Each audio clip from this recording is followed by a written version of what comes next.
Welcome everyone. नमस्ते। आज का सेशन हमने डिसाइड किया कि हिंदी में होगा, बट हमारी जो स्लाइड्स है, जो मैंने जो स्लाइड्स बनाई हैं वो इंग्लिश में स्लाइड्स होंगी। तो जो लोग थोड़ा सा हिंदी में कच्चे हैं, काफ़ी लोगों ने मुझे मैसेज किया कि सर हिंदी बहुत समझ में नहीं आ रही, तो स्लाइड्स आपकी इंग्लिश में है तो दोनों लोग मुझे देख पाएंगे, मुझे सुन पाएंगे। अब आज हम किस चीज़ के बारे में बात करेंगे ना। पहली बात तो क्या मैं क्वालिफाइड हूँ ये बात करने के लिए जो मैं आज आपसे आज करने वाला हूँ। आप कहोगे कि हाँ भी क्वालिफाइड तो हैं क्योंकि डॉक्टर हैं। अब मैं स्किन स्पेशलिस्ट हूँ, अभी डर्मेटोलॉजी करते हुए मुझे 15 साल हो गए।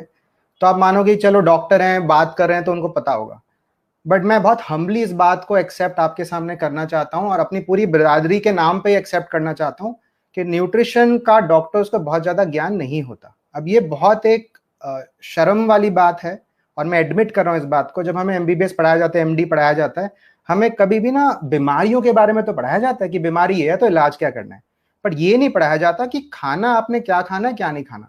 बीमारियां बोलते हैं कि भाई ये हो जाएगा, वो हो जाएगा, हार्ट डिजीज हो जाएगा, हार्ट अटैक हो जाएगा, क्या करना है क्या नहीं करना। अब क्योंकि हमें ये नहीं कहा जाता कि ब्रेकफास्ट में क्या खाना है, लंच में क्या खाना है, डिनर में क्या खाना है, जो बेसिक नेसेसिटी है लाइफ की, वो हमने किसने सिखाई नहीं। और क्योंकि हमें नहीं पता तो हम आपको बता नहीं पाते, और जब आपको नहीं पता होता तो अपनी नॉलेज, जो न्यूट्रिशन की नॉलेज है, वो कहाँ से हासिल करते हो? टीवी एडवर्टाइजमेंट से। अगर आपको टीवी पे बोला जाता है कि कॉर्नफ्लेक्स अच्छी चीज है, तो आपने दिमाग में भर लिया कि कॉर्नफ्लेक्स अच्छी चीज है, चोकोज अच्छी चीज है, फ्रूट जूस अच्छी चीज है। ये एक मान्यताएं हैं। आपको लगता है येलो ऑफ द एग फेंक दिया जाए। ये जो मान्यताएं आपने कहा है, किसी डॉक्टर ने नहीं कहा। और अगर डॉक्टर ने भी कहा होगा तो उसको भी नहीं पता था, उसने भी कहीं से सुनसान के ही किया है। तो आज मेरा जो इंटेंशन है, वो पहले मैं अपनी जर्नी आपसे शेयर करता हूं एज अ डॉक्टर। और दूसरी बात, क्योंकि मैं भी मोटा था, मैं भी आपकी तरह ही स्ट्रगल कर रहा था, और क्योंकि मैंने अपना वेट लॉस हासिल किया, तो मैं दो तरह से क्वालिफाइड हो गया। एक, मैं डॉक्टर था तो मैं स्टडीज पढ़ पाया, साइंस के बारे में पढ़ पाया। तो मैं आपको एक साइंटिफिक तरीका आज बताने वाला हूं जिसको हम कहते हैं इंटरमिटेंट फास्टिंग। अब इंटरमिटेंट फास्टिंग शायद आपने नाम सुन लिया होगा, आपने न्यूज़पेपर में पढ़ लिया होगा कि भाई ऐसा कुछ था, काफी लोगों ने काफी वेट लॉस किया है। बट सिर्फ सुन के और देख के आप कर नहीं पाओगे। क्यों? क्योंकि किसी ने आपको सिखाया नहीं है। जैसे आप कोई भी चीज ना, कोई अगर सिखाए नहीं, तो आप अगर सिर्फ कहीं कहीं पढ़ के मैगजीन में करके करते हो ना, तो आप गलती करते हो। और जब गलती करते हो और आप वेट लॉस हासिल नहीं कर पाते, तो आपको लगता है इंटरमिटेंट फास्टिंग अच्छी चीज नहीं है। तो प्रॉब्लम यह है कि तरीका पता होना चाहिए। तो आज मैं आपको तरीका सिखाऊंगा। तो एक, इस तरह से मैं क्वालिफाइड हो गया। दूसरा, क्योंकि मैंने खुद वेट लॉस किया है, तो मैं पर्सनल एक्सपीरियंस आपसे शेयर करूंगा। दूसरी तरह से भी मैं क्वालिफाइड हो जाता हूं आपसे बात करने के लिए। अब मैं ना हमेशा अपनी एक स्टोरी इस बात से बताता हूँ, और मैं काफी लोगों से शेयर भी कर रहा था। मैं तारीखें ना बहुत ज्यादा याद रखता नहीं हूँ एज अ पर्सन, वो मेरी एक कमी है। लेकिन एक तारीख मुझे याद है। एक जो मेरी तारीख थी, 3 दिसंबर 2019। अब उस दिन क्या हुआ, 15 मिनट की कहानी है। 15 मिनट में किसी डॉक्टर ने, मैं भूटान में किसी एयरपोर्ट पे बैठा था, हम भूटान के एक ट्रिप पे गए थे, हम रिटर्न आ रहे थे, फ्लाइट के लिए हम वेट कर रहे थे, पारो एयरपोर्ट था, सुबह 5:15 का टाइम था। 5:15 से साढ़े पांच के बीच में जो हुआ, उसका नतीजा ये है कि मैं आपसे बात कर पा रहा हूं 1.5 साल के बाद। और 1.5 साल तक वो 15 मिनट का असर रह चुका है। इसका मतलब वो 15 मिनट में कुछ मुझे पावर मिली, दीक्षा मिली, और उस 15 मिनट में मेरी लाइफ बदली है। तो मुझे वो तारीख याद है क्योंकि वो मेरे लिए रेड लेटर डे है। सबको एक तारीख याद होती है कि ये इस दिन कुछ हुआ था। मैं इच्छा ये रखूंगा कि जो मुझे 15 मिनट में मिला और मैंने उसमें बहुत मेहनत करी, आज मैं आपको वही ज्ञान साइंटिफिक तरीके से 40 से 50 मिनट में देना चाहता हूं। अब मैं आपको पूरी साइंस समझाऊंगा। ये नहीं बताऊंगा कि ये करिए ये करिए ये करिए। मैं आपके लिए डाइट चार्ट नहीं बना रहा हूं, मैं आपको उसके पीछे की गहराई समझा रहा हूं ताकि आपको ये लगे कि बड़ा साइंटिफिक तरीका है।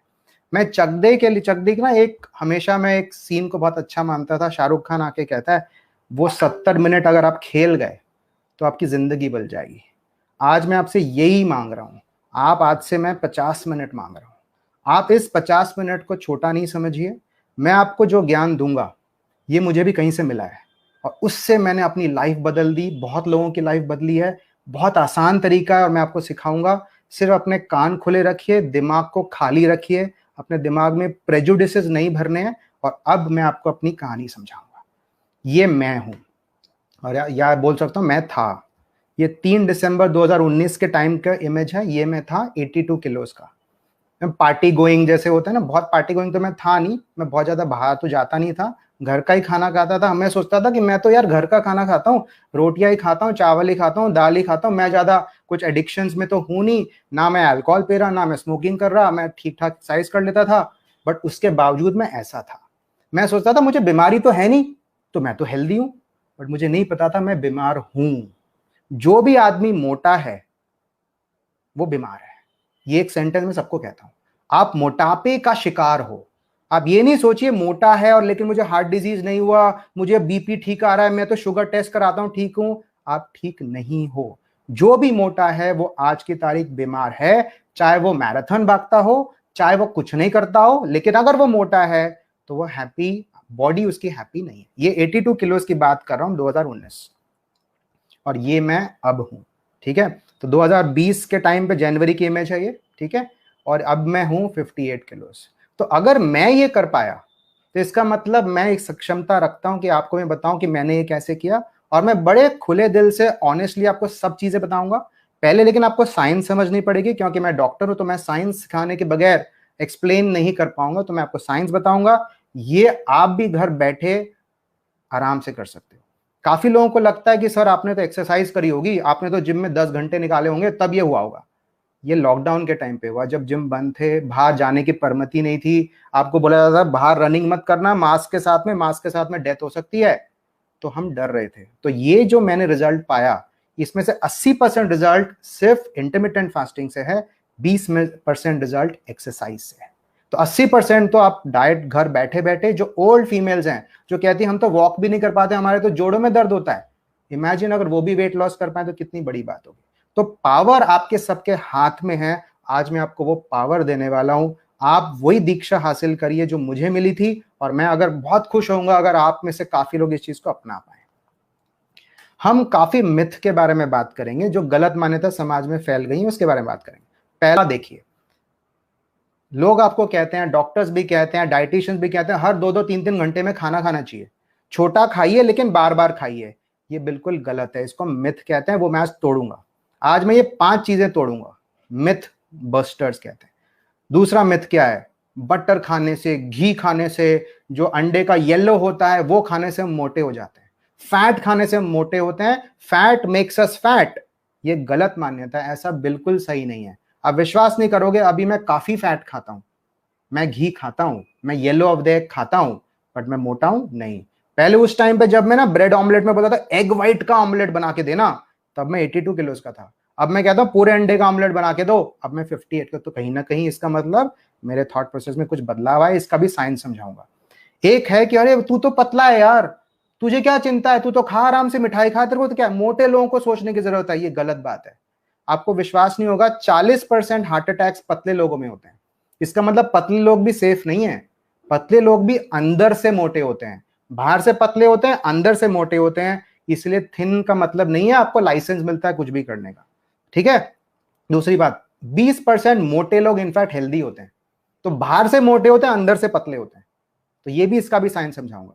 काफी लोग कहते हैं कि जो हम, आप लिपिड प्रोफाइल नाम का फैट का टेस्ट होता है, जो आपको पता है ना लिपिड प्रोफाइल होता है, उसमें आप ना हमेशा मैगजीन्स में लिखा होता है एलडीएल बैड कोलेस्ट्रॉल के नाम से जाना जाता है, एचडीएल गुड कोलेस्ट्रॉल के नाम से जाना जाता है। तो हमेशा ना रिपोर्ट में आप एलडीएल पढ़ते हो कि एलडीएल कितना है, एलडीएल कितना है।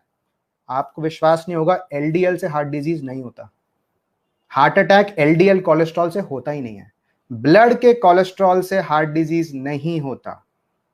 ये भी मिथ ब्रेक करूंगा आपके लिए। ब्रेकफास्ट दिन का सबसे इंपॉर्टेंट मील होता है। लोग कहते हैं सुबह उठते उठते ना बहुत जरूरी है कि आप ब्रेकफास्ट मिस ना करें, ऑफिस जाने के पहले बहुत अच्छा ब्रेकफास्ट खा के जाएं, have breakfast like a king, राजा की तरह ब्रेकफास्ट करा जाए। क्या ये सही था? बिल्कुल गलत कॉन्सेप्ट है। अब ये भी आपसे ब्रेक करूंगा। तो ये पहले तो इनको ब्रेक कर देते हैं, फिर आगे बढ़ेंगे। अब ये देखिए, हमारा गोल क्या है आज। आपको पता है इंडिया में क्या, दुनिया में ज्यादातर लोग किन बीमारियों से मरते हैं? कोविड-19 से इतने लोग नहीं मर रहे जितने इन 9 डिजीज जो मैंने लिखा है इनसे मर रहे हैं। सबसे बड़ा डिजीज जिससे पूरी दुनिया मर रही है वो है हार्ट डिजीज, हार्ट अटैक्स। आपको पता है ना, यंग लोगों को हार्ट अटैक हो जाते हैं, बोलते हैं ये तो 30 साल का था, ये तो गया, इसमें एकदम रात को इसको हार्ट अटैक आया, सुबह ले गए ब्रॉड डेड।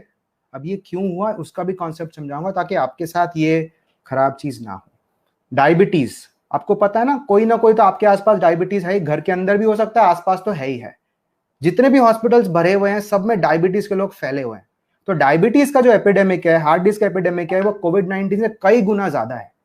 हाइपरटेंशन, कितने लोगों को बीपी की शिकायत है? आपने कभी भी अपने डॉक्टर से पूछा क्या कोई ऐसी चीज कर सकता हूं जिससे बीपी जड़ से खत्म हो जाए? आप तो ये समझते भी नहीं हो ये क्वेश्चन पूछना। आप बोलते हो ऐसा क्वेश्चन हो ही नहीं सकता, हमें एक्सेप्ट करना पड़ेगा कि डायबिटीज तो हो गई, बीपी तो हो गया। आज मैं आपकी आंखें खोलने वाला हूं। मेरी खुद की सिस्टर का एग्जांपल दूंगा। मेरी सिस्टर को डायबिटीज थी, उसका HbA1c जो एक डायबिटीज का मार्कर होता है वो था 7.5।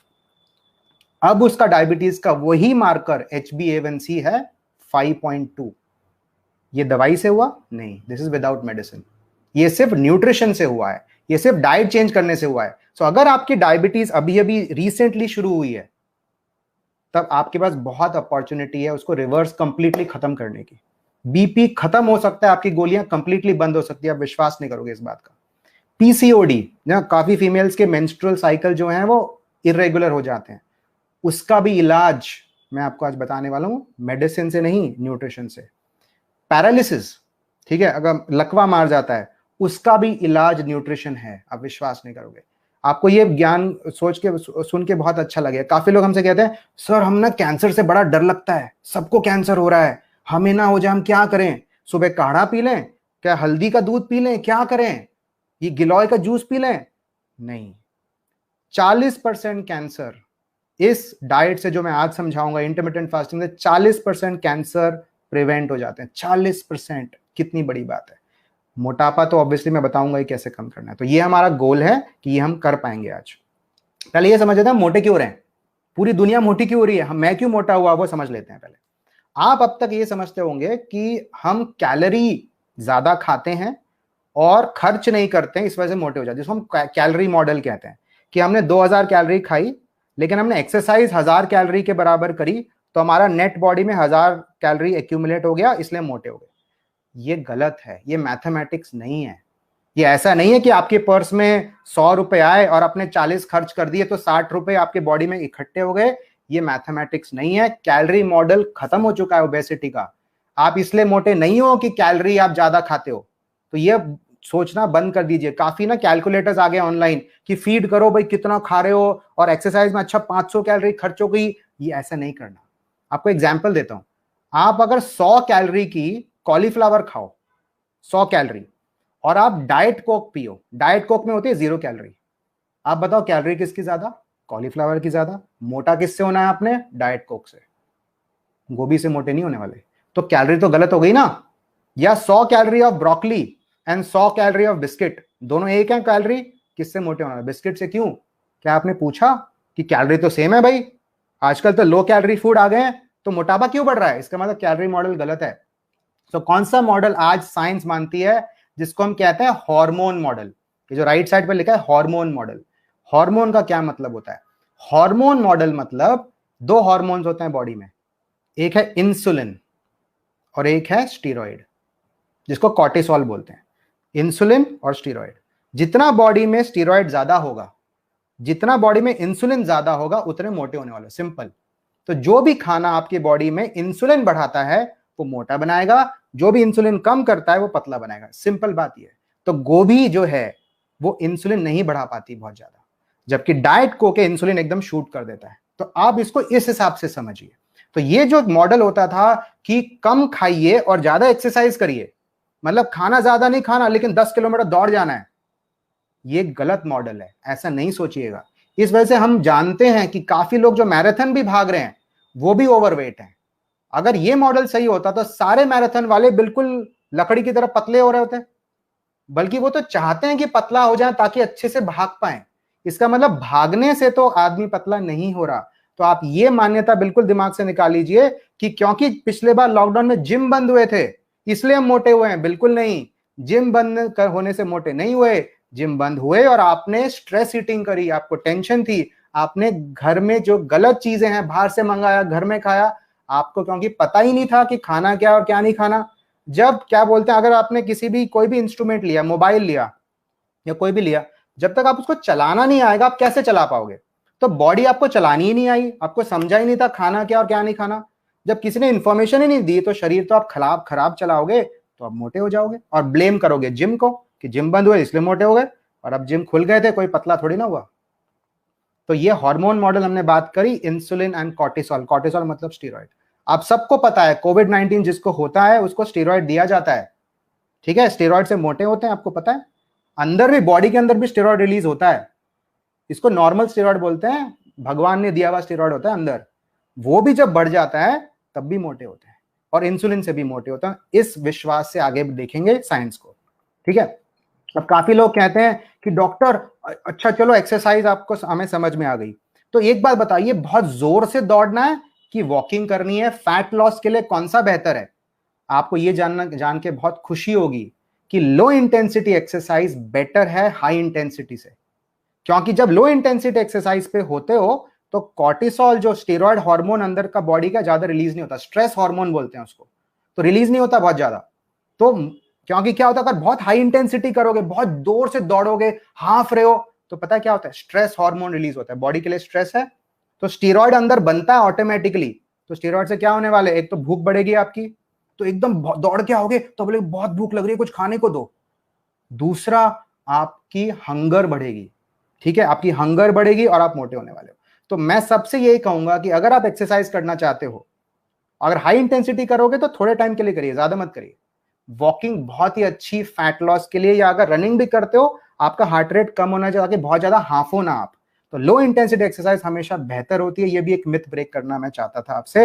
हाई इंटेंसिटी नहीं जाएंगे तो कितना आसान हो गया, वॉकिंग करिए, क्या दिक्कत है, फैट लॉस करिए। हाई इंटेंसिटी में क्या होता है, आप ग्लूकोज को बर्न करते हो, शुगर बर्न करने लग जाते हो आप। आपको तो फैट बर्न करना है, जितना लो इंटेंसिटी पे रहोगे उतना फैट बर्न करोगे, जितना हाई इंटेंसिटी पे रहोगे उतना शुगर बर्निंग के लिए पीछे चले जाओगे, और शुगर बर्न होगी तो एकदम वीकनेस आ जाएगी।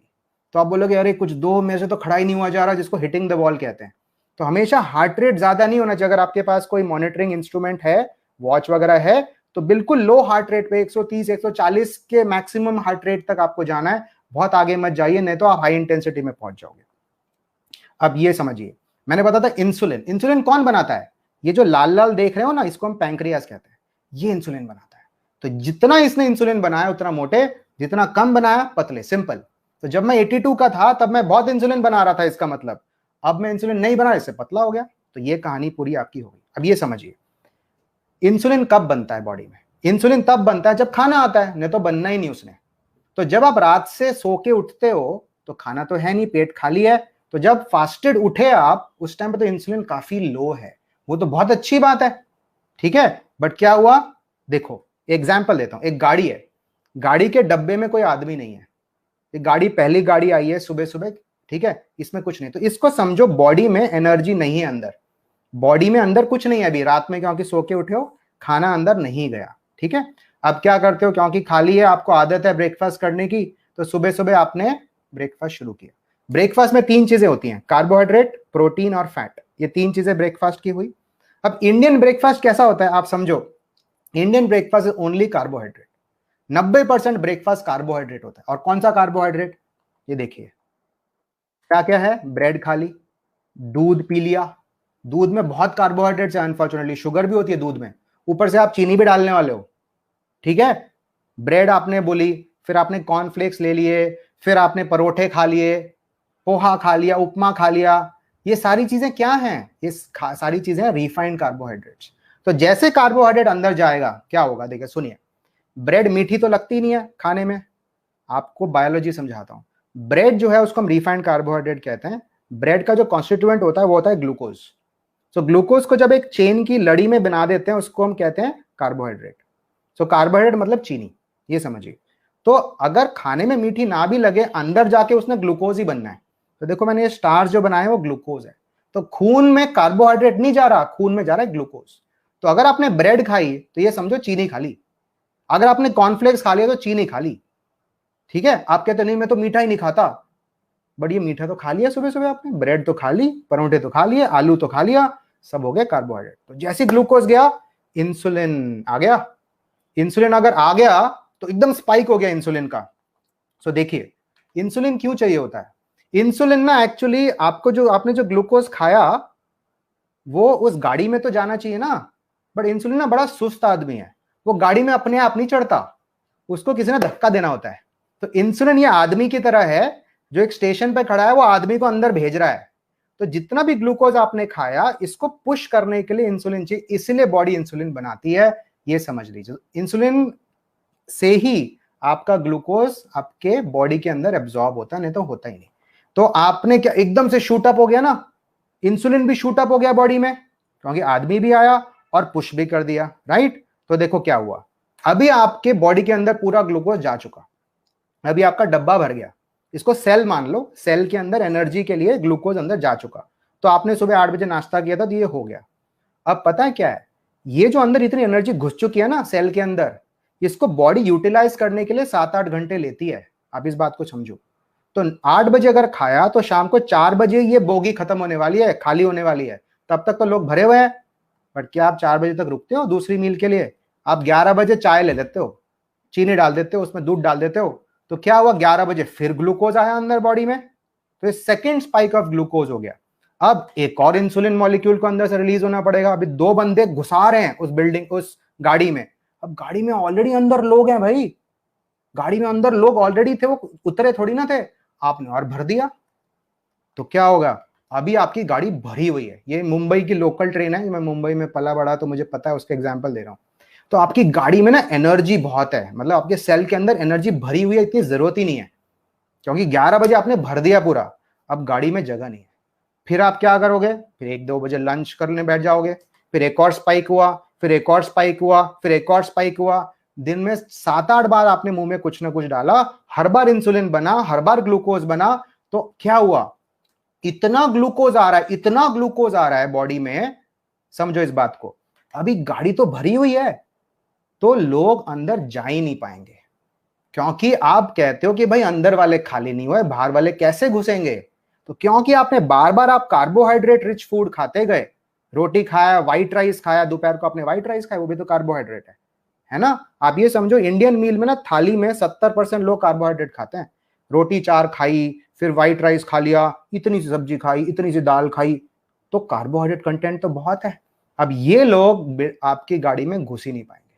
इसका मतलब ब्लड में ग्लूकोज इतना है, लेकिन गाड़ी में जगह नहीं है, सेल में जगह नहीं है। इसको हम कहते हैं इंसुलिन रेसिस्टेंस। आई होप ये वर्ड्स आपको समझ में आ रहे होंगे, जरूरी है ये समझें आप, क्योंकि जब तक ये टेक्निकल नहीं समझेंगे, आपको भी मैं एक तरह से एक न्यूट्रिशनिस्ट बनाना चाहता हूं ये भाषा यूज करके, बहुत टेक्निकल नहीं बनाऊंगा, बट थोड़ा मोटा मोटा पता होना चाहिए। तो ये ग्लूकोज इतना आया, अब ये आदमी है, गाड़ी में तो चढ़ नहीं पाया, तो अब ये ग्लूकोज मॉलिक्यूल्स क्या करेंगे, ये बोलेंगे कि मुझे कहीं और जाना है, ठीक है, तो ये गाड़ी में चढ़ नहीं पाए, इसको हम कहते हैं इंसुलिन रेसिस्टेंस, है ना। अगर आप इंसुलिन रेसिस्टेंट हो गए, जो ऑलमोस्ट सब लोग हो रहे हैं इंडिया में, क्योंकि इतना खाए जा रहे, जगह नहीं है अंदर, तो ये सब प्लेटफॉर्म पे घूम रहे हैं, रास्ता नहीं मिल रहा, इसको कहते हैं इंसुलिन रेसिस्टेंस। और अगर आपको इंसुलिन रेसिस्टेंस होगी तो देखो क्या क्या हो जाएगा आपके साथ, आपकी लाइफ खराब होने वाली है। क्यों? क्योंकि पहला वर्ड पढ़ते हैं इम्यूनिटी। सब लोग कहते हैं ना इम्यूनिटी बढ़ानी है, इंसुलिन रेजिस्टेंस हो गई तो इम्यूनिटी खत्म। इसीलिए आपको पता भी होगा कि जो लोग ज्यादा कार्बोहाइड्रेट खाते हैं, अगर वो कोविड-19 उनको हो गया तो हॉस्पिटल पहुंचेंगे, उनको कॉम्प्लिकेशन भी ज्यादा होने वाली है। डायबिटीज होती है इंसुलिन रेजिस्टेंस से। आपको एक दवाई का नाम पता होगा, मेटफॉर्मिन, जो डायबिटीज के लिए दी जाती है। पता है क्यों दी जाती है? क्योंकि वो इंसुलिन रेजिस्टेंस कम करती है। तो क्या आप नहीं चाहोगे कि किसी डाइट से इंसुलिन रेजिस्टेंस कम हो जाए? मेटफॉर्मिन की जरूरत ही नहीं है। तो मैं आज बताऊंगा इंटरमिटेंट फास्टिंग सबसे बेस्ट तरीका इंसुलिन रेजिस्टेंस खत्म करने का। पीसीओडी, अगर आपको पॉलीसिस्टिक ओवरी डिजीज है, ओवरी पे सिस्ट है, तो इंसुलिन रेजिस्टेंस की वजह से है। आपके पीरियड्स इधर उधर हो जाएंगे, इनफर्टिलिटी हो जाती है, heart disease, 70% heart disease insulin resistance से होते हैं, कोलेस्ट्रॉल से नहीं होते। ठीक है, तो येलो ऑफ द एग से आपका हार्ट डिजीज नहीं हो रहा, इंसुलिन रेजिस्टेंस से हो रहा है। क्यों? क्योंकि लोग इतने आ रहे हैं। ठीक है, तो उसका समझाऊंगा। किडनी डिजीज भी इंसुलिन रेजिस्टेंस से होता है। पैरालिसिस, पिंपल्स, अगर आपकी किसी छोटी लड़की को पिंपल्स हैं, उसको इंसुलिन रेजिस्टेंस हो रही है। फैटी लिवर, अगर आपके लिवर में फैट है, इंसुलिन रेजिस्टेंस से हो रहा है। मोटे हो रहे हैं, स्पेशली पेट वाला मोटापा, इंसुलिन रेजिस्टेंस से हो रहा है। अल्जाइमर्स डिजीज, अगर आपकी मेमोरी जा रही है जब आप ओल्ड हो रहे हो, तो वो यही है। बीपी भी उसी से हो रहा है। कैंसर, 40% कैंसर इंसुलिन रेजिस्टेंस से होते हैं। और अगर आपको नींद ठीक नहीं आ रही रात में तो वो भी है। कैन यू इमेजिन कि अगर आपको इन सब डिजीज से बचना है तो इंसुलिन रेसिस्टेंस से बचना है, वो मैं आपको आज समझाऊंगा। तो पहले हमने मिथ खत्म कर दी, एवरी 2 to 3 आवर्स आपने खाना है। क्यों खाना है भाई? 2-2 3-3 घंटे में खा के इतने लोग इकट्ठे कर रहे हो प्लेटफॉर्म पे, और डिजीज कर रहा है इंसुलिन रेजिस्टेंस, और ये जो इतनी बड़ी लिस्ट बताई सब होने वाला है आपको। तो आप एक कुएं में कूद रहे हो अगर आप 2-2 3-3 घंटे में खा रहे हो। ठीक है, अब मैंने बताया ना वो लोग इकट्ठे हो गए थे प्लेटफॉर्म पे, वो बेचारे गाड़ी में तो घुस नहीं पाए, तो क्या करेंगे?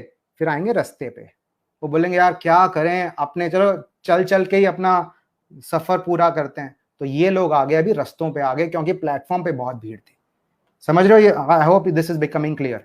अब ये भी एग्जाम्पल समझो कि बाल्टी में ना पानी बहुत भर रहे हो आप, तो पानी छलकेगा ना। तो वही बात है, बार बार कार्बोहाइड्रेट बॉडी में डाले जा रहे हो, एब्जॉर्प्शन के लिए अंदर जगह नहीं है, तो छलकेगा ना। तो सारा ग्लूकोज छलक रहा है बाहर, ब्लड में आ रहा है, और ये ब्लड में आने से क्या होने वाला है? जैसी ग्लूकोज बहुत सारा ब्लड में आया, इमीडिएटली वो फैट में कन्वर्ट हो जाता है। तो कन्वर्जन बॉडी बहुत जल्दी से बना देती है, ग्लूकोज टू फैट। तो बॉडी के अंदर, खून के अंदर फैट है। अभी फैट को कहीं ना कहीं जमा तो करना पड़ेगा बॉडी ने, कि ऐसे घूमने तो नहीं दे सकते उसको। तो बॉडी के पास ना लॉकर्स हैं, सेफ लॉकर्स हैं, कि भाई चले फैट तू आ गया ना, चल मेरे पास आ जा, मैं तेरे को अपने अंदर ले लेता हूं। पता है कहां पे ये फैट इकट्ठा होता है? आपके पेट पे।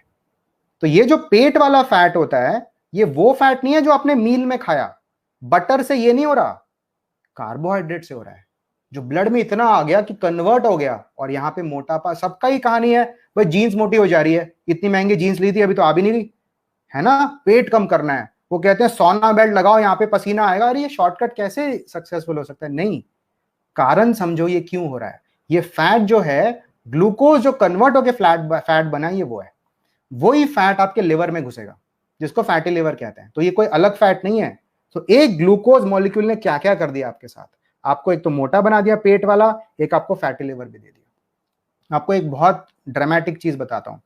आप समझते हो कि अल्कोहल से लिवर डिजीज होता है? इंडिया में सबसे कॉमन कॉज लिवर फेलियर का है फैटी लिवर। सबसे कॉमन कॉज लिवर ट्रांसप्लांट का इंडिया में है फैटी लिवर। आप ये समझते हो फैटी लिवर आ गया तो क्या क्या नहीं, ये आपको कैंसर देता है, लिवर कैंसर, लिवर सिरोसिस जी हम कहा जाता है। इनफैक्ट हम ये जानते हैं कि अगर आपको फैटी लिवर है तो आपको बीमारी ऑलरेडी हो चुकी है। अगर आप मोटे हो और बॉडी मास इंडेक्स 25 से ज्यादा है, और ये हमने दिखाया हुआ उनको, अगर 10 लोग मोटे हैं उसमें से 9 लोग को फैटी लिवर है, ये ऑरेंज रंग मतलब फैटी लिवर, एक ही बचता है। सो 90% मोटे लोगों को फैटी लिवर है। क्या इस विश्वास को, इसको देखिए कितनी बड़ी चीज है। ठीक है, तो फैटी लिवर कभी नहीं होना चाहिए, फैटी लिवर बहुत खराब चीज है। अगर आपका लिवर में फैट आ गया, लिवर कम से कम 500 फंक्शंस करता है आपके लिए, इतना इंपॉर्टेंट ऑर्गन है, उसमें अगर फैट से भर दिया आपने तो क्या होने वाला है? लिवर अनहेल्दी होगा। और अगर लिवर अनहेल्दी हो गया, इट्स लाइक कि आपका प्राइम मिनिस्टर अगर गलत कर रहा है तो आपका पूरा कंट्री भी खराब होता है। सेम है, liver is that major organ. अगर लिवर में गड़बड़ है, आपका हार्ट फेल होने वाला है, आपका पैंक्रियास फेल होने वाला है, आपका ब्रेन फेल होने वाला है, हार्ट अटैक होगा, डायबिटीज होगा, स्ट्रोक आएगा। सो लिवर को बचाना बहुत जरूरी है। आप बोलोगे मैं तो यार अल्कोहल तो लेता नहीं यार, फिर भी फैटी लिवर आया। कार्बोहाइड्रेट तो ले रहे हो, उसी से हो गया ना। तो लोग इसी से मरते हैं, इनको यही नहीं समझ में आता कि अरे यार अल्कोहल छोड़, कार्बोहाइड्रेट बंद करना चाहिए था। That becomes the problem. ठीक है, हार्ट अटैक की बात करी, फैटी लिवर हो गया तो आपको हार्ट अटैक होने के चांस तिगने हो जाते हैं। आपको ये पता है? आप कहते हो यार मेरे को तो हार्ट का कोई डिजीज अब तक हुआ नहीं था, कैसे हो गया? अरे वो फैटी लिवर 10 साल से लेके घूम रहे थे, उसका क्या? बोलते हाँ फैटी लिवर तो था, हर बार अल्ट्रासाउंड में आता तो था, बट किसी डॉक्टर ने बताया नहीं भाई लिवर बचा लो आपका हार्ट बच जाएगा। लोग तो कहने लगे नहीं नहीं एक्सरसाइज करो, मैराथन भागो, मैं तो सब कुछ करता था। अरे लेकिन एक सेंटेंस है इंग्लिश में, you can exercise your muscles, you can not exercise your liver. आपकी एक्सरसाइज मसल इंप्रूवमेंट कर सकती है, लिवर थोड़ा ना इंप्रूव करेगी इतना। Liver improvement, fatty liver improvement is with intermittent fasting. Same जो फैटी लिवर है उससे डायबिटीज भी होती है। कितनी अविश्वसनीय बात है कि लोग कहते हैं diabetes is a sugar disease in the blood. Diabetes is not a sugar disease of the blood, diabetes is a fatty disease of the liver. अगर आपके फैट में लिवर आ गया तो आपके पैंक्रियाज में भी फैट आ जाएगा, और अगर पैंक्रियाज में फैट आ गया तो आपकी डायबिटीज हो जाती है। तो आप ये समझो, अगर आपको आज फैटी लिवर है तो 4 5 10 साल में आपको डायबिटीज होने वाली है। कितना खौफनाक बात है ये, कितना बट ये सब रिवर्सेबल है, सब रिवर्सेबल है। तो ये समझो कि ये चाबी जो है वो इंसुलिन की मात्रा बता रही है। अगर आपने फैट खाया तो कितना इंसुलिन बना, एक ही चाबी। आपने प्रोटीन खाया तो और इंसुलिन रिलीज होता है बॉडी में, और अगर कार्बोहाइड्रेट खाया तो देखो कितनी चाबियां बना दी मैंने। तो आपको पता है इंसुलिन से मोटापन बनता है, इंसुलिन से हार्ट डिजीज होता है, ज्यादा इंसुलिन से। तो फैट से हार्ट डिजीज हुआ कि कार्बोहाइड्रेट से हार्ट डिजीज हुआ, बताइए। कार्बोहाइड्रेट से हार्ट डिजीज हुआ ना। और कौन से कार्बोहाइड्रेट, रिफाइंड कार्बोहाइड्रेट्स, जिसको हम कहते हैं सफेद चावल, रिफाइंड फ्लावर, गेहूं, ठीक है। ये जो है इसको पास्ता, पिज्जा, बर्गर, ये रिफाइंड कार्बोहाइड्रेट्स में आते हैं, ठीक है। तो इसलिए आपने फैट से नहीं डरना, कार्बोहाइड्रेट से डरना है। तो पहला, दूसरी मिथ हमने हटा दी, eating fatty food makes us fat, नहीं, गलत। येलो ऑफ द एग से हार्ट डिजीज नहीं होता, जिसको हम फैट फोबिया कहते हैं। फैट से डरना नहीं है। लोग क्या लो फैट मील खाइए, दूध लेते हैं तो टोन्ड दूध लीजिए, डबल टोन दूध लीजिए, उसमें कम फैट होता है। भाई, fat was never the culprit. आपने गलत एनिमी चूज किया, आपने फैट बेचारे को मार दिया। वो इनोसेंट था, वो टैक्स पेइंग सिटीजन था, आपने उसको जेल में डाल रखा है बेचारे को। बोलता मैंने तो कुछ किया ही नहीं। तो बिना मतलब बदनाम वो हो रहा, जबकि बदनाम किसने होना था, दूध ने बदनाम होना था, उसके फैट ने बदनाम नहीं होना था। और दूध में था लैक्टोज, दूध में था कार्बोहाइड्रेट्स। तो एनिमल मिल्क जो है वो बहुत इंसुलिन इंक्रीज करता है, उससे पिंपल भी हो जाते हैं। मैं तो स्किन स्पेशलिस्ट हूं, तो जिसको पिंपल होता है सबसे पहले बोला दूध बंद करो, ठीक है, ठीक है। अब तो ये समझो गाड़ी है इंसुलिन रेसिस्टेंस वाली, ठीक है। तो अगर इंसुलिन रेसिस्टेंस हो गई तो ये सारे डिजीजेस आप समझो पैसेंजर है। डायबिटीज एक पैसेंजर है, फैटी लिवर एक पैसेंजर है, आपका लिपिड खराब हो जाएगा, है ना, पेट का मोटापा, हार्ट डिजीज, पैरालिसिस। तो अगर आपने इन सारे डिजीज, ये पैसेंजर्स ना आपस में एक साथ मिलजुल के चलते हैं।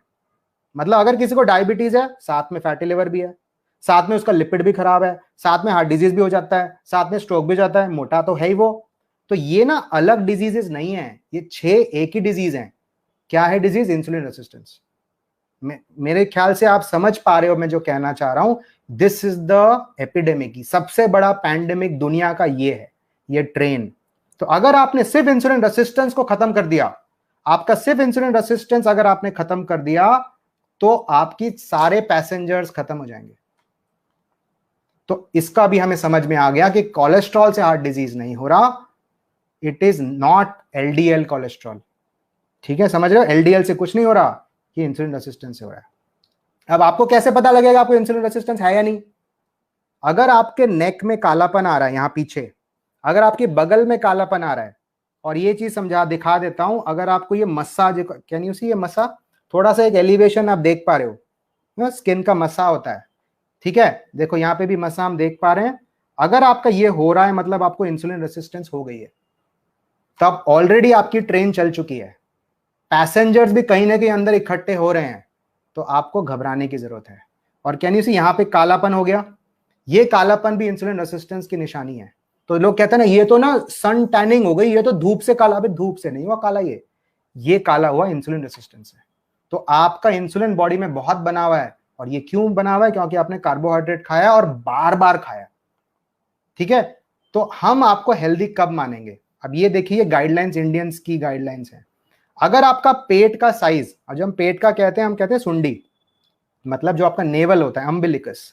अगर आपका जो नेवल साइज है वो 36 इंच है, उससे ज्यादा आदमियों का, और फीमेल्स का 32 से ज्यादा है, तो ऑलरेडी आपकी बॉडी में फैट ज्यादा है, ऑलरेडी फैटी लिवर हो चुका, ऑलरेडी इंसुलिन रेसिस्टेंट हो चुका। तो ऐसे हम मेजर करते हैं। और बॉडी मास इंडेक्स नीचे लिखा है बीएमआई, ये आप गूगल से कैलकुलेट कर सकते हो। आप अपना हाइट डालिए, आप अपना वेट डालिए, बीएमआई आ जाएगा। मेरा बीएमआई था 30 जब मैंने शुरू करी इंटरमिटेंट फास्टिंग। अब मेरा बीएमआई है 20.5। तो 10 बीएमआई कम हुआ। मेरा जो पेट का साइज होता था 38, अब मेरा है 32। 6 इंच मेरे पेट का साइज कम हुआ।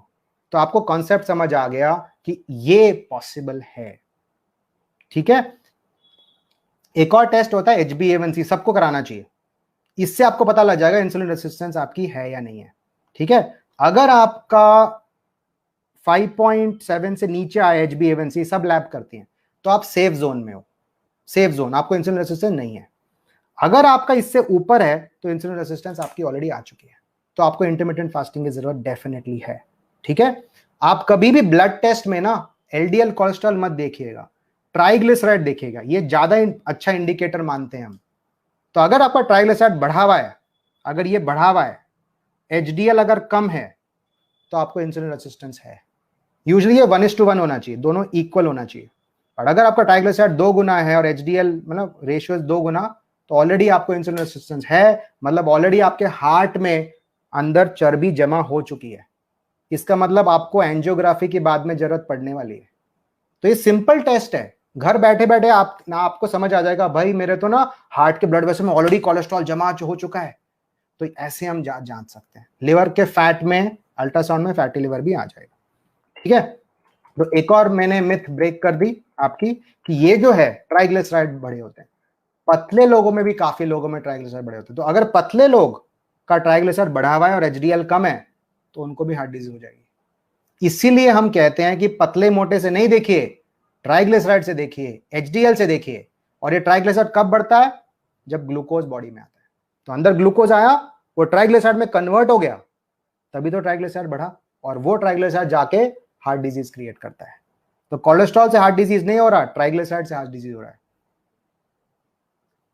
तो मैंने अब बता दिया, पतले लोग जरूरी नहीं है हेल्दी हो, उनके अंदर भी इंसुलिन रेसिस्टेंस होती है, तो उनकी भी ब्लड टेस्ट से पता लग जाता है। देखो आपको पता होगा काफी लोग का हार्ट अटैक हुआ रिसेंटली, काफी पतले लोगों का, आपको पता है सौरव गांगुली का एग्जांपल है, वो तो फिट था भाई, वो तो एथलीट था, उसको कैसे हो गया? इसका मतलब अंदर उसमें भी गड़बड़ी चल रही है, उसको भी इंसुलिन रेसिस्टेंस होगा। तो अगर वो भी बार बार खाता होगा, तब हो सकता है वो एक कारण बना हो उसके हार्ट डिजीज होने का। अब लास्ट वाली बात, breakfast is the most important meal of the day, इसको ब्रेक करते हैं। देखिए काफी लोग समझते हैं कि भाई हम ना अगर कार्डियो एक्सरसाइज कर लें, ये कार्डियो वाला पार्ट है कि बहुत सारा कार्डियो कर लेते हैं हम पतले हो जाएंगे। पर आप ये समझिए that is not the way to lose weight. सबसे अच्छा वेट लॉस ग्रीन वाला पार्ट न्यूट्रिशन चेंज से होता है। न्यूट्रिशन चेंज करोगे वेट लॉस अपने आप हो जाएगा। Intermittent fasting is the only way. मैं उसको तरीका आपको समझाता हूं और आपको फिर ब्रेकफास्ट क्यों नहीं खाना वो भी समझ में आ जाएगा। तो अभी तो कॉन्सेप्ट समझ में आ गया, अभी तरीका बताता हूं, प्रैक्टिकल टिप्स बताता हूं। इंटरमिटेंट फास्टिंग क्या है? इंटरमिटेंट फास्टिंग ये बात है कि आपने दिन में 24 घंटे हैं, तो आपने, लोग क्या करते हैं, सुबह 8 बजे खाना शुरू करते हैं और रात को 8-9 बजे तक बीच बीच में जब तक वो उठे हैं, जब तक आंख नहीं बंद हुई तब तक बीच बीच में कुछ खाते रहे। एक बादाम भी खा लिया तो आपके बॉडी को इंसुलिन बनाना पड़ता है, पता है? तो एक बादाम भी बॉडी के लिए तो मील है। आप बोलते हैं यार थोड़ा सा चिवड़ा खा लिया, अभी बॉडी के लिए तो इंसुलिन रिलीज का एक जरिया बन जाता है, तो वो जो आपका स्पाइक है वो बढ़ता रहेगा। तो हम क्या कहते हैं, जब खाएं तो बहुत खाएं लेकिन बीच में गैप दें। तो इंटरमिटेंट फास्टिंग क्या कहता है कि जिसको एक रेजिमेंट कहते हैं, समझो 12 और 12, मतलब 12 घंटे खाना है और 12 घंटे नहीं खाना। तो सुबह 9 बजे खाया, रात को 9 बजे तक खाया और बीच में फिर आपको उसके बाद 12 घंटे ब्रेक दिया। इसको कहते हैं 12-12 रेजिमेंट। बट ये बहुत अच्छा नहीं है, हम आगे बढ़ते हैं। 14-8 मतलब 14 आज तक कुछ नहीं खाना और 8 घंटे में अपनी मील खत्म करनी है। और वो 8 घंटे में भी ऐसे नहीं कि बार बार खाना है, डिसाइड करना है कि 3 बार ही खाऊंगा मैं, समझो। फिर और आगे बढ़ना है, 16 hours of fasting, 8 hours of eating के बाद 20 hours of fasting, 4 hours of eating. वो 4 घंटे में आपके 2 ही मील होने वाली है। तो काफी कम समय में आप खाते हो लेकिन बहुत अच्छा खाते हो, ताकि न्यूट्रिशन डेफिशिएंसी ना हो और बाद में बॉडी को रेस्ट का टाइम देते हो। इसको कहते हैं इंटरमिटेंट फास्टिंग। आप कहोगे नहीं इसमें तो बहुत भूख लगने वाली है, मतलब इसको इतना कैसे मैं भूखा रह सकता हूं? भाई ऐसे तो आदत ही नहीं है, बॉडी को एनर्जी कहां से मिलेगी? भाई बॉडी में इतना फैट भर रखा है ऑलरेडी, आपने लॉकर्स में इतने पैसे भर रखे हैं, आपका अंबानी का लॉकर है, अंबानी के पास जितने पैसे लॉकर में उतने आपके पास भी लॉकर में भरे हुए हैं, यूज तो करो, अपॉर्चुनिटी दो बॉडी को। तो अंदर फैट है ना, फैटी लिवर में, पेट में इतना फैट इकट्ठा हो चुका है, हार्ट वेसल्स में फैट इकट्ठा हो चुका है। अगर आप नहीं खाओगे तो क्या होगा, आपकी ट्रेन खाली है, बाहर से तो कोई पैसेंजर आ नहीं रहा, तो बॉडी बोलती है एक काम करते हैं इसको ही पिघला लेते हैं। तो अंदर लिवर पिघल जाएगा, उसका फैट पिघल जाता है, पेट का बेली फैट पिघल जाता है, तो इसलिए तो मेरा पेट कम हुआ। इस मेरे को ग्रेड 2 फैटी लिवर था हमेशा से, 10 साल से। अब नहीं है, क्यों? क्योंकि फैट तो पिघल गया। बोला ये बंदा तो खा ही नहीं रहा, तो एक काम करते हो अंदर से ही ले लेता हूं, तो आपको भूख नहीं लगेगी, क्योंकि एनर्जी तो बनी रही है, वो अंदरूनी बन रही है, बाहर से डिपेंडेंस आपकी नहीं आ रही। तो इसको हम कहते हैं इंटरमिटेंट फास्टिंग। ठीक है, अब इंटरमिटेंट फास्टिंग के लिए ही हमारा शरीर बना हुआ है। हम ना हंटर गैदरर हुआ करते थे पहले। अब देखो, जब हंटर हुआ करते थे, आपको क्या लगता है 8 बजे खाना मिलता था, फिर क्या 10 बजे फिर से मिल जाता था, फिर 1 बजे एक और शिकार मिल जाता था, फिर 4 बजे एक और शिकार मिल जाता था? नहीं भाई, वो आदमी बोलता था मैं एक ही बार शिकार करूंगा, और खा लो, अभी 3 दिन बाद मिलने वाला अगला शिकार, तब तक पूरा अपना शरीर को भर लो। तो आपका शरीर ऐसे के लिए डिजाइंड है। आपका शरीर स्विगी के लिए डिजाइन नहीं है कि अभी 2 घंटे में भूख लगी, 2 घंटे में भूख लगी। सिर्फ आपको अंगूठा चलाना है अपना खाना खाने के लिए। और ये बंदे तो बेचारे शिकार करते थे, 10 किलोमीटर भागते थे शिकार मिलने के लिए। तो एक तो एक्सरसाइज भी ज्यादा हो गई, और दूसरा इनफ्रीक्वेंट ईटिंग ये करते थे, तो ये हेल्दी रहते थे। हमने खा खा के अपने शरीर को खराब कर लिया। तो हम एक वर्ड यूज करते हैं, overfed and undernourished. मतलब खाना तो हम बहुत खा रहे हैं, लेकिन नरिशमेंट हमारी बहुत पुअर है, तो हम बीमारी का शिकार पड़ते हैं। तो इनफ्रीक्वेंट ईटिंग के लिए आपका शरीर बना है, उसको बार बार खा के खराब मत करिए। अब एक और एग्जांपल देता हूं। अगर आपकी गाड़ी ना, ट्रैफिक जैम है, आपको पता है ट्रैफिक जैम होते हैं हमारे सिटीज में, तो आप ये समझो ये गाड़ियां आपका खाना है। इतना खाना खा रहे हो, और समझो ये जो रोड है आपका शरीर है। इतनी गाड़ियां आती रहेंगी 24 घंटे, तो रोड का क्या हाल होगा? आपकी रोड ये हो जाएगी ना। तो ये रोड जो हुई, गड्ढा क्या है पता है? डायबिटीज। गड्ढा क्या है? Heart disease. गड्ढा क्या है? Fatty liver. गड्ढा क्या है? स्ट्रोक। गड्ढा क्या है? पेट में जीन्स नहीं आ रही। ये गड्ढे हैं। और ये क्यों हुए? क्योंकि खाना खाते गए खाते गए खाते गए खाते गए। चाहे अच्छा खाना भी खाओ, लेकिन अगर बार बार खाओगे तो गड़बड़ तो होने वाली। तो आपको क्या लगता नहीं है कि आपको गड्ढों को भरने का समय देना चाहिए? आपको ये करना चाहिए। गाड़ी नहीं आनी चाहिए, रास्ते अपने आप अच्छे हो जाएंगे। बॉडी में ना हीलिंग की बहुत पावर है। तो हम क्या करते हैं इंटरमिटेंट फास्टिंग में? 6 घंटे खाया या 8 घंटे में खाया, 16 घंटे तो बॉडी में ये रास्ता हुआ, such a beautiful scenic mountain view, body heal हो जाएगी। विश्वास करिए इस बात का, ये साइंस है। ये मैं अपने मन से नहीं बोल रहा हूं, मैं डॉक्टर हूं, मुझे पता है ये साइंटिफिक है, जर्नल्स में भी पब्लिश्ड है। मैंने जर्नल्स पब्लिश में देखी हैं, टेक्स्ट बुक्स पढ़ी हैं, तब मैं इस बात को आपको बता पा रहा हूं। इसका विश्वास आपको करना होगा। 16 घंटे नहीं खाए, 16 घंटे रिपेयर का टाइम मिला, 8 घंटे फिर डैमेज हुआ, लेकिन गड्ढे नहीं बनेंगे, क्योंकि 8 ही घंटे आपकी गाड़ियां दौड़ रही हैं। तो गाड़ी ज्यादा मत दौड़ाओ। 2-2 घंटे में खाओगे, गाड़ियां दौड़ती जाएंगी, हीलिंग का टाइम नहीं मिलेगा।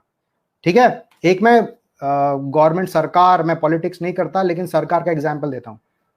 सरकार का एक टैगलाइन है, मेक इन इंडिया। अंदर ही बनाओ, बाहर से इंपोर्ट मत करो। चाइना से मोबाइल्स इंपोर्ट मत करो। सेम एग्जांपल देता हूं, आपके अंदर ऑलरेडी फैट है, क्या उसको यूज नहीं करना चाहिए आपने? बाहर से क्यों खाना खा के कर रहे हो? तो जब आप बाहर से खाना खाते हो, यू आर डिपेंडेंट कि बाहर की चीजें मुझे एनर्जी दें। नहीं, make it in the body. अंदर ही एनर्जी आपके पास जो है उसको यूज करो। बहुत इकट्ठा कर चुके हो, 10-20 साल से आप मेहनत कर करके अंदर फैट इकट्ठा कर चुके हो, यूज तो करो। बाहर वाले से कितना डिपेंड करोगे? तो अंदर ही डिपेंड करना जरूरी है। तो आप मोटे क्यों होते हो? समरी दे रहा हूं। इंसुलिन इंक्रीज हुआ, क्यों? क्योंकि ग्लूकोज बॉडी में आया, तो कार्बोहाइड्रेट आए तो मोटे हो गए। इंसुलिन नीचे कब आएगा? जब ग्लूकोज नहीं आएगा, कार्बोहाइड्रेट कम खाओगे और फास्टिंग करोगे। तो क्या होगा? देखो, सुबह आपने अगर ब्रेकफास्ट नहीं किया, देखो लेफ्ट साइड पे, तो ब्रेकफास्ट नहीं किया तो क्या होगा? वो अंदर का फैट यूज हो रहा है। आपने सीधा लंच किया और सीधा डिनर किया, 2 ही मील किए, तो 2 बार आपके इंसुलिन बढ़े, पर 2 ही बार तो बढ़े, तो आपका सुबह फैट बर्न हो गया। तो कैन यू इमेजिन, घर बैठे बैठे फैट बर्न हो रहा है। कोई बोलता है मैराथन करो फैट बर्न हो जाएगा। मैराथन से फैट बर्न नहीं होगा, मैराथन से बल्कि बहुत बार ग्लूकोज बर्न होता है। आपको फैट बर्न करना है, घर बैठे बैठे फैट, कितनी, इससे अच्छा क्या हो सकता है? घर बैठे बैठे यूं आपका फैट पिघल रहा है, इससे अच्छा दुनिया में कुछ नहीं है। This is called as fasting. Hunger नहीं आएगा, विश्वास करिए मेरा।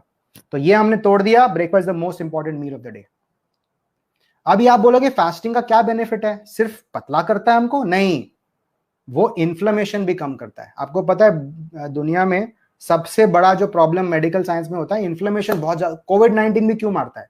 इन्फ्लेमेशन बढ़ती है, वो कम कर देगा फास्टिंग। अगर आपको मसल बनाने हैं तो फास्टिंग आपको मसल ग्रोथ में भी हेल्प करता है। काफी बॉडी बिल्डर्स हैं जो फास्टिंग पे निर्भर करते हैं, क्योंकि फास्टिंग की वजह से एक रिलीज होता है हार्मोन जिसको ग्रोथ हार्मोन कहते हैं, ग्रोथ हार्मोन ना, तो मसल ग्रो करते हैं। अभी राइट चार्ट पे मैं ना एक इंटेस्टाइन की फोटो बनाई हुई, इसको कहते हैं गट बैक्टीरिया। आपके बॉडी में बहुत बैक्टीरिया है जिसको हेल्दी बैक्टीरिया बोलते हैं। आपको एक फैक्ट बताऊंगा, आप चौंक जाओगे इस बात को। आप समझते हो आप इंसान हो? आज मैं बोलूंगा आप इंसान ही नहीं हो। क्यों? क्योंकि 98% आपकी बॉडी का पता है डीएनए किस पार्ट का होता है? बैक्टीरिया। आपके अगर बॉडी में 100% डीएनए है, डीएनए जिसको हम बोलते हैं ना डीएनए, उसमें तो 98% तो बैक्टीरिया का डीएनए है, 2% ह्यूमन डीएनए है। तो आपको क्या लगता है, आपको इस 98% वाले को खुश रखना चाहिए कि वो 2% ह्यूमन बॉडी को खुश रखना चाहिए? आपको इस बैक्टीरिया को खुश रखना पड़ता है जो आपके लार्ज इंटेस्टाइन में होते हैं। अगर आपने इस बैक्टीरिया का ख्याल रख लिया, क्योंकि ये 98% है बॉडी का पार्ट, तो ये आपकी बॉडी को बहुत हेल्थ बेनिफिट्स देता है। इसलिए ना वो कहते हैं ना दही खाओ, क्योंकि उसमें हेल्दी बैक्टीरिया है ना। गोली खाओ, प्रोबायोटिक्स जिसको बोला, बट गोली क्यों खानी है? फास्टिंग से हो रहा है काम, गोली क्यों खानी है? फास्टिंग एंटी कैंसर है। मैंने अपने फेसबुक ग्रुप पे एक पोस्ट डाली थी, कौन से कैंसर फास्टिंग से प्रिवेंट होते हैं। Breast cancer, prostate cancer, lung cancer, इतनी बड़ी लिस्ट है, मेरे को याद भी नहीं इतनी बड़ी लिस्ट कि कितने कैंसर्स प्रिवेंट हो जाते हैं जस्ट विद फास्टिंग। कितना मैजिकल बात है। हार्ट डिजीज बहुत कम चांस है होने का। Heart disease is the commonest killer of Indians right now. Heart attack हो रहे हैं ना, और लोग कहते हो अरे हार्ट अटैक हो रहे, क्या करें? अरे फास्टिंग करो, हार्ट अटैक नहीं होगा। एस्थमा के लिए बहुत अच्छा है। आपके कोलेस्ट्रॉल कम हो जाएंगे बॉडी में, ट्राइग्लिसराइड कम हो जाएंगे। अगर आर्थराइटिस है उसमें भी फर्क करता है। आप ये भी विश्वास नहीं करोगे, अगर आपने फास्टिंग करी, the chance of depression is lesser. Anxiety के मरीज कम आएंगे। Depression is actually lesser with fasting. तो आपके ब्रेन बेनिफिट्स भी हैं फास्टिंग। तो और क्या चाहिए आपको? इनफैक्ट सारे हमारे जो रिलीजन्स है ना, हिंदुइज्म, जैनिज्म, बुद्धिज्म, आपको रमजान पता है, सारे रिलीजन्स कहते हैं फास्टिंग करो। पर ऐसा क्यों हुआ कि ह्यूमन बोलने लगे नहीं फास्टिंग तो रिलीजन वाले करते हैं, आम इंसान नहीं करता? क्यों नहीं करता भाई? हमारे पूर्वज तो करते थे ना फास्टिंग, हमने छोड़ दी ना, इसलिए तो हम बीमार हुए। तो रिलीजन भी कहता है फास्टिंग करो। तो अगर हम कहें कि भाई मेरे को ना बताओ वो वेट लॉस कैसे करना है, फैट कम करें या कार्बोहाइड्रेट कम करें, सब लोग कहेंगे फैट कम करो, हम कहेंगे कार्बोहाइड्रेट कम करो, फैट कम मत करो। ठीक है? तो कौन से फैट कम नहीं? सी सारे फैट्स अच्छे नहीं है। जो फैट आपके बेकरीज में आते हैं वो बहुत गंदे फैट होते हैं। गुड फैट्स कौन से होते हैं? Olive oil, avocado, ground nuts, दही, चीज, egg including the yellow, butter, ghee, coconut oil, refined coconut oil नहीं, वर्जिन कोकोनट ऑयल। सो आपको फैट से नहीं डरना। नट्स एंड सीड्स में फैट होता है, बट वो ओमेगा 3 फैटी एसिड्स होते हैं, उसमें भी कोई दिक्कत नहीं है। आप नट्स खाइए, आप सीड्स खाइए, हेल्दी फैट्स इसको हम बोलते हैं। गंदे फैट नहीं कहते। गंदे फैट किस में होता है? रिफाइंड ऑयल्स, बिस्किट में। वो पार्ले जी का बिस्किट होता है ना, वो जो इनोसेंट सी लड़की दिख रही है आपको उसके ऊपर कवर के ऊपर, वो इतनी इनोसेंट नहीं है। उसके झांसे में मत आना, वो बिस्किट नहीं खाना, आपको ऑपरेशन थिएटर पहुंचा देगी वो। ब्रेड नहीं खाना। व्हाइट राइस तो छोड़ ही दो, बहुत खराब है व्हाइट राइस, क्योंकि उसमें फाइबर नहीं है। तो खाना क्या है? आप बोलोगे ये तो बता दिया क्या नहीं खाना, अब बताओ क्या खाना है। अब मैं बताऊंगा क्या खाना है। मैंने बताया फास्टिंग करनी है, समझो 4-6 घंटे 8 घंटे खाया। अब उस दौरान क्या खाना है वो समझा रहा हूं। उस टाइम पे भी आपकी रिस्पॉन्सिबिलिटी है कि ये नहीं कि डाइट कोक करते गए उस 8 घंटे में जिसमें खाया, उसमें ये खाना है वेजिटेबल्स। सबसे इंपॉर्टेंट मैं जो टिप दूंगा, जी बॉम्ब्स, ये वर्ड्स हम याद करते हैं, GBOMBS। जीज ग्रीन्स, सारे ग्रीन्स खा सकते हो। बी ब्रोकली या बीन्स, सारे बीन्स, राजमा हो, चना हो, लोबिया हो, छोले हो। ब्रोकली बहुत बहुत इंपॉर्टेंट चीज है। ब्रोकली में एंटी कैंसर बहुत कंपोनेंट्स होते हैं जिसको आइसोथायोसाइनेट कहते हैं। मैं बहुत टेक्निकल नहीं बोलना चाहता, बट बहुत इंपॉर्टेंट ब्रोकली में होता है। फिर GB हो गया, O इज अनियंस, बहुत इंपॉर्टेंट अनियंस। फिर M is mushrooms, button mushroom, shiitake mushroom, आप जो बोलो। हम रोज मशरूम खाते हैं घर में, सौते वेजिटेबल्स बोलते हैं, ब्रेकफास्ट हम उसी का करते हैं। GBOM, B, फिर आके B आया, B is berries, strawberry, blueberry, all berries, and last में S आए सीड्स।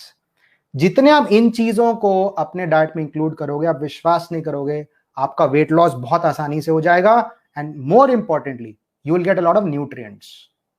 आप कभी भी ना, हमेशा ये याद ध्यान रखना है, कभी कार्बोहाइड्रेट, प्रोटीन एंड फैट के बारे में नहीं बात करनी है, हमें सिर्फ बात करनी है न्यूट्रिएंट्स की।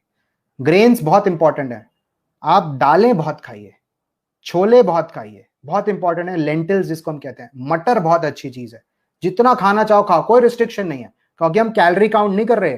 खाओ जितना खाना है, कितना खा लोगे, पेट भर जाएगा, होंगे फाइबर है इसमें, ठीक है। बार्ली बहुत अच्छा है, barley. Black rice, brown rice भी खा सकते हैं, ब्लैक राइस भी खा सकते हैं, रेड केरला राइस भी खा सकते हैं, ठीक है। व्हाइट राइस नहीं खा सकते। बकवीट, इसको कुट्टू बोलते हैं, कुट्टू का आटा। बलगर मतलब दलिया। ओट्स, अब ओट्स में भी इंस्टेंट ओट्स नहीं लेना, ठीक है।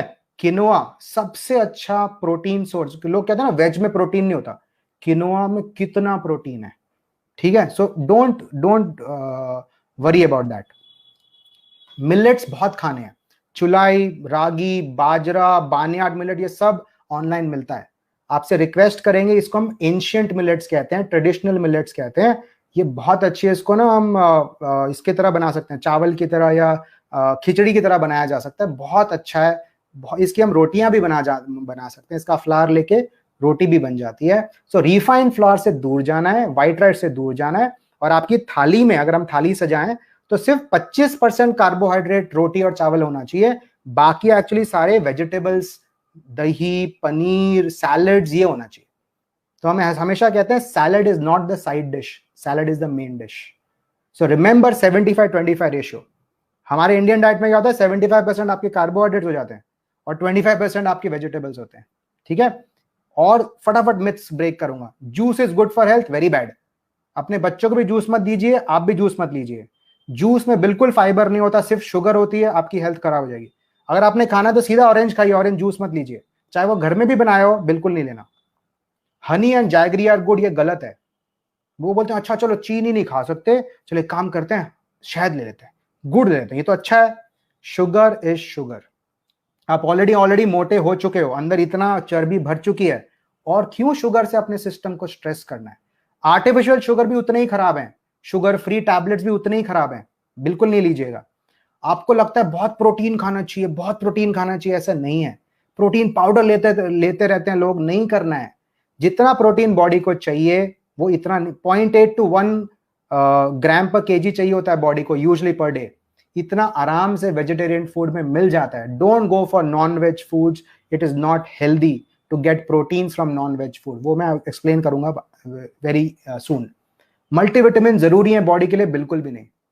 अगर आप अपने आप जो वेजिटेबल्स हैं, जिसको हम रेनबो डाइट, ये मेरा कल का मील है, ये सुबह में इतनी सब्जियां काटता हूं सौते वेजिटेबल्स के लिए, ठीक है। अब इसमें आपको लगता है मुझे मल्टीविटामिन की जरूरत है, वो तो हम खाते नहीं और मेहनत नहीं करते, इस वजह से हम डेफिशिएंट हो जाते हैं। फिर हम एक लाठी का सहारा लेते हैं कि मल्टीविटामिन खिला दो, बट वो सिर्फ कुछ नहीं करता। आपको विश्वास नहीं होगा, इतनी जो हरी सब्जियां हैं, और जी बॉम्ब्स की बात हमने करी, ये सब हमने इसमें आपको दिखा दी। Only exercise is enough to make us thin, नहीं। अगर सिर्फ एक्सरसाइज करोगे और सोचोगे कि भाई मैं पतला होने वाला, वो सिर्फ 20% पतला कर सकता है, 80% आपको फास्टिंग करनी है, ठीक है। Veg versus non veg protein. Non veg खराब क्यों है, मीट खराब क्यों है, क्योंकि सिर्फ मीट मत देखिए, मीट के आसपास ना बहुत सारी चीजें जुड़ी होती हैं, इसको पैकेज डील कहते हैं। आप अगर गाड़ी खरीदने जाते हो, आप बोलते हैं एक काम कर यार, मैट्स भी फ्री दे दे, या ना कवर भी फ्री दे दे, तो एक चीज के साथ में जुड़ी हुई बहुत चीजें आती हैं। तो एनिमल फैट्स, एनिमल प्रोटीन जो हैं, वो ऑब्वियसली सुपीरियर प्रोटीन्स होते हैं, बट प्रॉब्लम पता क्या है, ये चीजें जो मैंने लिखी हैं, इसका बहुत टेक्निकल में नहीं जाऊंगा। टीएमएओ एक होता है, हेट्रोसाइक्लिक अमाइंस होते हैं, एंडोटॉक्सिन होते हैं, न्यू 5 GCN, हीम आयरन, ये चीजें हैं, ये इतनी डैमेजिंग चीजें हैं बॉडी के लिए कि प्रोटीन तो मिल गया, लेकिन ये सब चीजें आपके बॉडी को खराब कर देगी और आपको डिजीज पैदा करने में मजबूर हो जाओगे। Diabetes, heart disease, brain strokes come from all of this. Veg protein superior क्यों मानते हैं, क्योंकि उसमें फाइबर है, और फाइबर आपके गट बैक्टीरिया को अच्छा करता है। Vitamin C, lycopene, carotenoids, flavonoids, lignans, technical बहुत नहीं बताऊंगा, बट ये है न्यूट्रिएंट्स, फाइटो न्यूट्रिएंट्स कहते हैं, एंटीऑक्सीडेंट्स कहते हैं। तो इसका जो पैकेज डील है वो बेटर है, आपको बहुत अच्छी चीजें मिली हुई हैं। तो don't go for non veg proteins, go for veg proteins. तो IF कैसे शुरू करना मैंने बता दिया बिद्दू, बस 2-3 मिनट में खत्म करूंगा। शुरू करिए 14-10 से, 14 घंटे फास्ट करिए, 10 घंटे खाइए, और 10 घंटे में 3 मील खाइए, उससे ज्यादा मत खाइए। शुरुआत ऐसे करिए।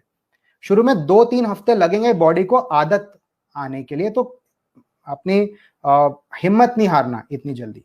थोड़ा सा अगर हेडेक हो तो एकदम से ये नहीं सोचना कि खाना नहीं खाया तो हेडेक हो गया। ये सोचिए लेमन वाटर नहीं पिया है, और नमक एंड लेमन वाटर रामबाण इलाज है। हेडेक हो तो एकदम से लेमन वाटर विद सॉल्ट लेना है, सॉल्ट से दूर नहीं जाना।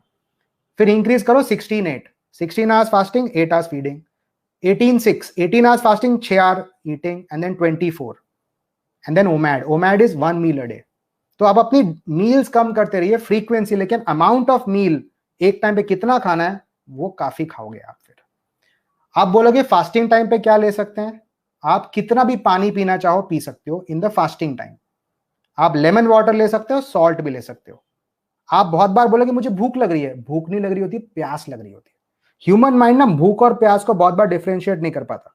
तो हो लग रही होती है प्यास, प्यास अगर पानी पी लिया, लेमन वाटर, नमक ले लिया तो भूख चली जाएगी, क्योंकि वो भूख थी ही नहीं। ठीक है, ब्लैक कॉफी ले सकते हो फास्टिंग टाइम पे, दूध नहीं डाल सकते, शुगर नहीं डाल सकते, शुगर फ्री भी नहीं डाल सकते।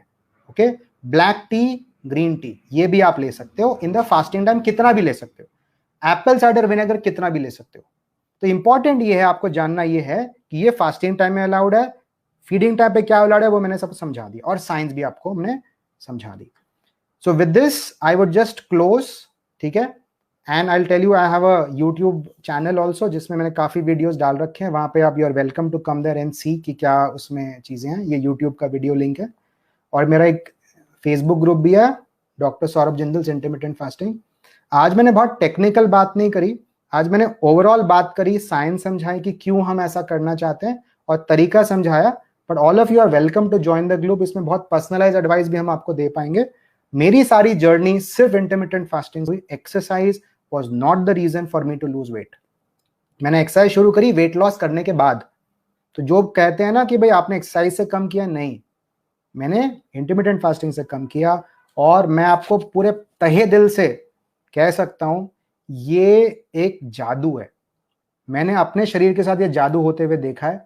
तो मैं एक ही चीज आपसे रिक्वेस्ट करूंगा, इसको सिर्फ ट्राई करिए, 3 से 4 हफ्ते ट्राई करके देखिए, आप छोड़ नहीं पाओगे। सपोर्ट बहुत जरूरी है, इस ग्रुप पे आएंगे सपोर्ट मिलेगा, आपको चीजें बताऊंगा। बट ये ब्रॉडली ये हमने आज किया। तो with this doctor Rajiv, I will close my session, and please आप, I am sorry also that I have overshooted my time, so आप प्लीज आगे बढ़िए। जस्ट हाय फ्रेंड्स, मैं डॉक्टर राजीव। अब आप मेरे पीछे देख सकते हैं कि आयरन मैन का लोगो लगा हुआ है यहाँ पे। ओहो, मेरी सेटिंग खराब हो गई।